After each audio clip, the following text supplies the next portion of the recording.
Well, hello and welcome to Black Voices Artist Chat. And here I have with me Mariela Castillo, Hello. and she is from the Dominican Republic, which I'm very Woo! excited because, as you guys know, I do Tio Pablo, and I have lots of connections in the Dominican. So I was very happy to have Mariela be a part of Black Voices. I'm going to read a little bit of her bio right now.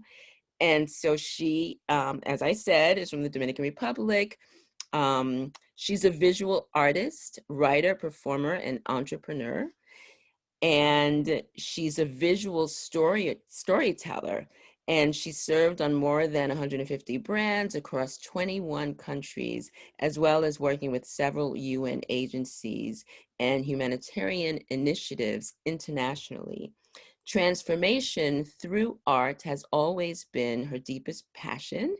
In 2007, she started a journey of traveling around the world, exploring multiple trainings and modalities from fine arts to psychology, performing arts, yoga, coaching, shamanism, and the wild, all as tools to heal the traumas of her childhood and unlock her inner wisdom. And she is currently writing her first novel. Rotten Apple, which is the name of her solo show, is based on her teenage years, which is the inspiration for her show.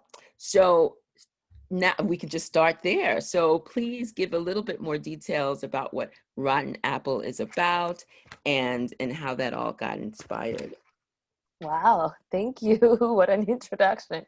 First of all, thank you for having me here and for putting all this project together, Juliette. It takes so much and this beautiful way you have of sharing beauty and whispering and rippling goodness through this beautiful solo show. So thank you so much for having me here.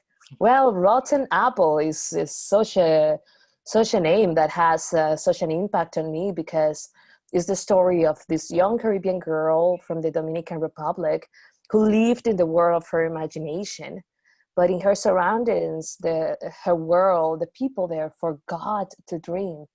It happened that when she was 11 years old, her father died. And it's actually my story, but I refer to her so that I can feel free to just explore it from all perspectives. Ah, And her father died when she was 11 years old. And her mother was devastated. And she found refuge in church. mhm, So that church became her father.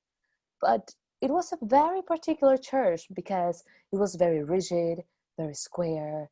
It was evangelical, Baptist, fundamentalist, yeah, radical. And mm, it became very overwhelming for her. So that church took over her mother's life and eventually hers. With yeah, respect to all religions, this is not a critic to religion. My respect is more this girl telling her story from her perspective. mhm, And therefore, this girl, people were manufactured and indoctrinated to think and respond the same over the same things. And her mother went there to find solace, but in that place, the girl got sexually assaulted. And when she came to speak about it, looking for help, she told the story to the mother, and the mother went to tell the pastor, asking him, "Hey, don't tell anybody." And next day, the pastor was telling everyone. And wow, as a result, the girl studied in the same school, and she said, um, "Please let me stay here." And they say, "We cannot let you stay in this school because what happens if you take a rotten apple and you put it together with the others? Obviously it ends up rotting the other girls." And then in order to protect the other girl, they isolated this young girl for 6 months. Nobody was allowed to talk to her, nobody was allowed to visit her. And when you are 14, you're going through the gestation of who you're going to become as a woman. mhm, And when you grow up thinking, "Hey, you're rotten," it's such a mark it leaves on you. It's such an unnecessary trauma. But yeah, the girl, as I said at the beginning, she lived in the world of her imagination. So through her art, through her sourcing from within, she created a portal where she wrestled with God and to say, "Hey, explain me this version of salvation." uh-huh, uh-huh, How it said, I didn't need salvation until this happened. So what's yeah, going on? And, she tried to understand the world from her perspective. So it's actually very interesting to to explore how you can use what is your deepest pain to harvest and to nourish the soil to bloom into who you are always meant to be. And the whole reason of doing that is this statement that out of rotten apples, the most beautiful trees can grow. It's like you saw me in a season, you saw me on the fall, wait for my spring, right? Yeah. Understanding that we are a process of being, and labeling a person for one act, for something that she wasn't actually guilty of, is like such a deep mark to leave in somebody. So this show is my intent of making my wounds bleed gold. Oh, I love that. Say that again. It is your intent. Say that again. Intent of making my wounds bleed gold. Bleed gold. Oh, Yeah, they're gonna beautiful. bleed anyway, right?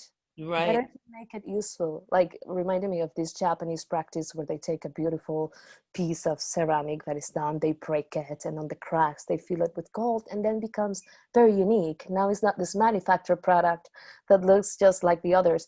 The good apples get sold, get eaten. The rotten apples nourish the Yeah. soil, become trees.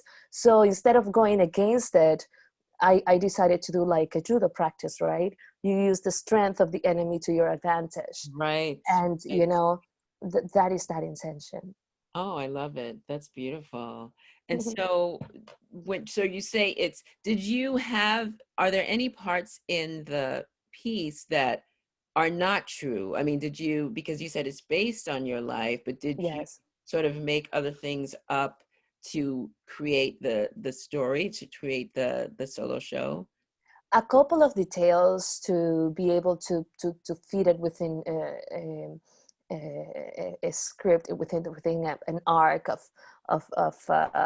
that is interesting for the audience. But it's pretty much, even though there are a couple things that I've made up, is I used the how it fell inside of her and brought it to external things. For example, one of the things that happened in that church to that girl is that she couldn't ever explore her own voice. Mm. She asked the question, everything was answered with a verse from the Bible, and everything that was not sourced from there, forget it. Skirt only, no pins. But come on, I need to jump, I need to climb trees.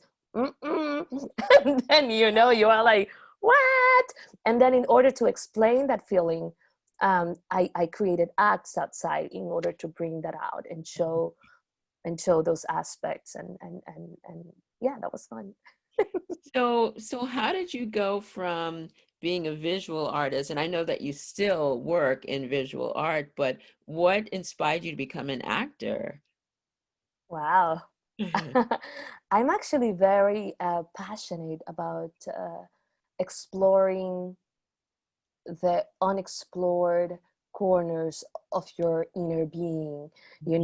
If we understand that we adopt certain ways of communicating with the world, of relating to the world, um, and a part of me always knew that when I started to do acting, I am going to explore those parts that I'm afraid to go into, and that actually made me really, really, really excited.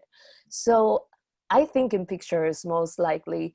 And how this story came to, I was with my boyfriend, we went to Colombia, and I said to him, he's a writer, he is a great, great, great writer, that's his passion, he speak words like written, you see them typed, he's Yeah. boom, stamping his forehead. I'm visual. So I'm telling him, I have this story that I'm crazy to tell to the world because, when something so, one of my teachers said to me, sometimes difficult traumas happen to you, not necessarily because you deserve them, but because you have the strength to overcome them, to Hmm. lead the path for those who can't. So I Yes. told him I have a deep need to tell a story. And I started to tell him we were in a taxi from Medellin to a place that is called Guatapé. And as I started telling him, he said, holy moly, he took out his computer and he started to type as fast as I can everything I was telling him. And I was crying, and then he's going, yes, yes, give me more. And I'm like, oh, and then the story began to take shape. And I said, I want to embody each one of these, because for me, what is I don't think I decided to become an actress. I am passionate about being and exploring different ways of being. Mm. So, and this is actually how the novel happens. I just adopt, embody these ways of being, and I put them into words. And they came to my mind in the form of pictures. And then those pictures get translated into words. I feel that there is a point where all arts merge into one. You know, there is no Mm. separation. And it's like exploring this way of, you know, you are who you are, but we wear different hats to communicate it to the Yes. world. So Yes. I feel that what I'm doing with this is being who I am and putting on a different hat to communicate what is there. So Mhm. that is what is actually interesting for me. And this is how I Nice. became an actress, as a way of exploration. Yeah. Wearing the hat. Wearing the hat, wearing the different hat. I love that. That's Yeah. beautiful. And then how has it been working with Deborah? How did that relationship start and collaborating with her on your piece? That was actually such a, I don't know if to say coincidence, but it was such a gift. Mm. I live in Topanga, and I went to an African dance class, and then I was there dancing, and then there was Lisa Bonet, and she was shooting this music video and she needed dancers. So I went there, and in that video shoot I met in the parking lot of Universal Studios, I think, I met Dagmar. And as we were walking, she told me, Ah, hey, yes, so it's Dagmar Stansova, a great I friend. know And I her. say, and it's like, oh, I'm right. Oh, you know Dagmar? I do. I love her. So I told her, hey, I have this story to tell her, and I want to maybe do a solo show. And I say, I know the best person. So, and that was Deborah. So I went to USC to see one of the solo plays Deborah put together, because she's a professor at USC. And Mhm. I met her there. And let me tell you, that was love at first sight. Oh, Oh my God, that woman. And she felt like such a loving energy. And I said, this woman is going to take care of my heart. You know, and yes. it's actually how it was. Then I started in this journey sitting with Deborah to write the story, to give it shape. And she's been, I don't know, I can say like a mother. She Mhm. gives a mother mentoring, nourishing energy for me.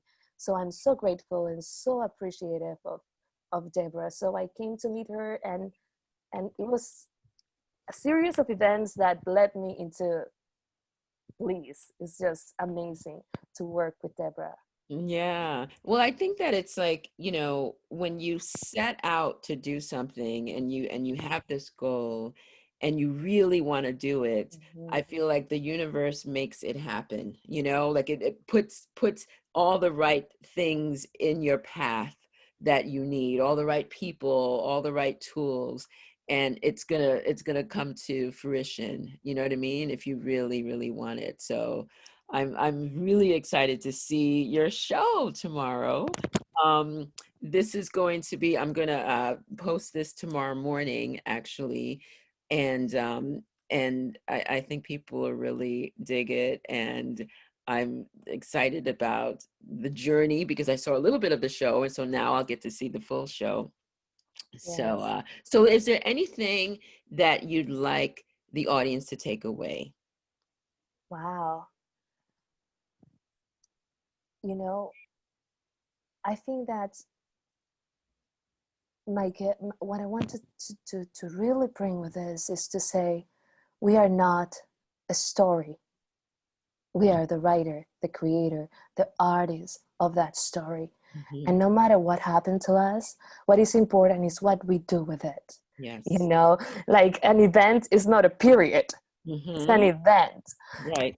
Keep going, keep going, keep going. And for me, for example, I'm doing this as a gift to that little girl who lived inside of me, to make justice to her, to tell her, hey, keep it on, you're in there, keep it on. And Mhm. at the same time, rippling out that gift to every other girl, to every other person in the world that felt somehow rotten, that felt somehow labeled by society, as we are doing this Black Voices Festival matter, to say, hey, let's use this in our advantage. Like judo, let's do something, let's speak up, let's do it Yes. together. Yes. So Beautiful. Well, thank you. It was so great talking to you. And so everyone, please go to whitefiretheater.com to get your tickets for Rotten Apple. It's going to be on Sunday, November, where are we? Are we November 1st? November 1st. I can't believe it. Sunday, November 1st at 6 p.m. So go to the whitefiretheater.com website to get your tickets, and I will see you guys there. Thank you, All right. Juliette. Thank you, Thank you Mariela. so much. All right. Bye. Bye.